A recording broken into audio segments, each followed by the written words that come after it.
ايه الاخبار؟ عاملين ايه؟ خلينا نكون صراحة شوية. مفيش حد بيقولك انك تايه وانت فرحان، وان الضياع بيجي وانت تعبان، وانت حاسس انك عملت اللي عليك وبرضه وصلت لنقطة غريبة، مش نقطة سكوت، دي نقطة توقف. والصوت اللي بيجي في دماغك بيقول هو ده الاخر ولا انا ضيعت وقتي؟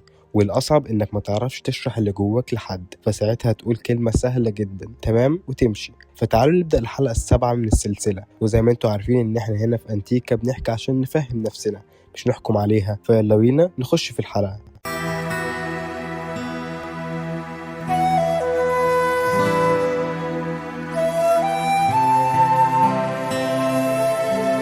في نوع ضياع مفهوش دموع ولا صريخ ولا حتى شكوى. ضياع بيبان في التفاصيل الصغيرة، الحاجة اللي كنت بتحبها وبقيت تأجلها، والقرار اللي كنت متأكد منه وبقيت تزوغ منه، واليوم اللي بيعدي وانت مش فاكر عملت فيه ايه اصلا، كأنك عايش بس مش حاضر. وده اخطر نوع، لانه بيخليك تشك ان المشكلة فيك مش في الطريق. واوقات الاحساس انك مش زي الاول بيكون لانك قربت تبقى النسخة الأصدق. وخليني اقول لك حاجه من غير مصطلحات، دماغك لما بتتلخبط ساعتها بتحب تختصر، فبتقول لك ضياع بيساوي فشل، وتاخير بيساوي خساره، وحيره بيساوي ضعف. وده مش لانه صح، لكن لانه بيكره الفراغ وبيكره الاسئله المفتوحه وبيحب الاجابات السريعه حتى لو كانت غلط. فيسيبك تايه بس مطمن انه شخص وسمى الحاله. مش كل تسميه مريحه بتبقى حقيقه.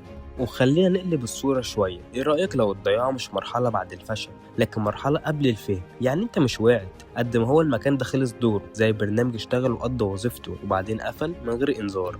انت ما خربتش السيستم على فكرة، السيستم بس محتاج تحديث شوية، واوقات التحديث بيبدأ بسكوت مش بقرار كبير.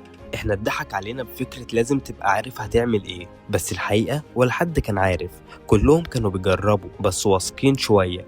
والدرجة الصغيرة مش خطوة للأمام، هي خطوة أقرب لنفسك. وتعمل الحاجة لأنك حاسس إنك أهدى، وترفض حاجة مش غلط بس مش ليك، وتسكت بدل ما تبرر. ولا حاجة منهم هتظهر في العلن، بس كلها بتغير الاتجاه. وأوقات الاتجاه بيتغير من غير ما تحس. وخلي بالك مش كل ضياع نضيف، في ضياع ناتج عن مواجهة وفي ضياع ناتج عن هروب.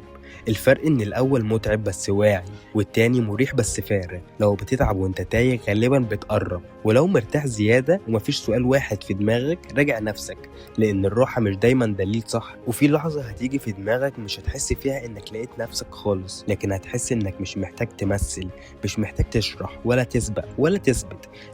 لحظة بس تقول فيها انا مش فاهم كل حاجة، بس انا ماشي بصدق. الناس ممكن تشوفك متلخبط، بس انت جواك حاسس انك اخيرا واقف على رجليك، حتى لو المكان مش واضح. ووقت الثبات بيجي قبل الوضوح. وفي النهاية احب اقولك لو انت تايه دلوقتي، خلي السؤال مش ان امتى اطلع من هنا، خليه ايه اللي اتكسر علشان ما ينفعش اكمل زي الاول. ويمكن الضياع مش علامة انك غلط، يمكن هو العلامة انك جاهز تسمع نفسك من غير دوشة. وهنا نكون وصلنا لنهاية الحلقة السابعة. فما تنساش بقى اللايك والاشتراك في القناة. والحلقة الجاية مش هتديك إجابة، هتاخد منك حاجة كنت فاكرها جزء منك، وهي مش كده. يلا سلام.